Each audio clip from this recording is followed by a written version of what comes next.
კულტურის მინისტრის გურამ ოდიშარიას ბრძანების საფუძველზე არამატერიალური კულტურული მემკვიდრეობის ძეგლის სტატუსი ასევე მიენიჭა საბავშვო ჟურნალ დილას. მისი ისტორია 1904 წლიდან იწყება. ჟურნალის პირველ გამოცემებს ნაკადული ერქვა. წლების შემდეგ სახელი შეიცვალა და 1928 წელს ოქტომბრელის სახელით განაგრძო ცხოვრება.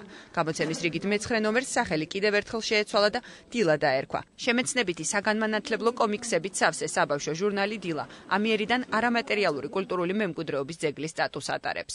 რა თქმა უნდა, იმსახურებდა ჩემი აზრით. ჟურნალ დილას ჰქონდა ბევრი ტიპის ფუნქცია. გარდა გასართობისა, მას ჰქონდა ფუნქცია, რომ ახალგაზრდა პატარა ბავშვი უფრო სწორედ ჯერ კიდევ შეეყვანა ლიტერატურის სამყაროში.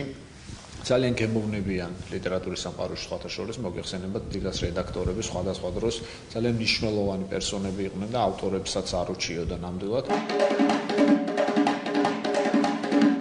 ცეკვა ხორუმი არამატერიალური კულტურული მემკვიდრეობის ძეგლის სტატუსით ისარგებლებს. ხორუმი საბრძოლო ხასიათის ცეკვაა, რომელიც საწყის საჭარის რეგიონიდან იღებს. თავდაპირველად მას მხოლოდ რამდენიმე ადამიანი ასრულებდა. ხორუმის თანამედროვე ვარიანტში 40-მდე მოცეკვავე მონაწილეობს.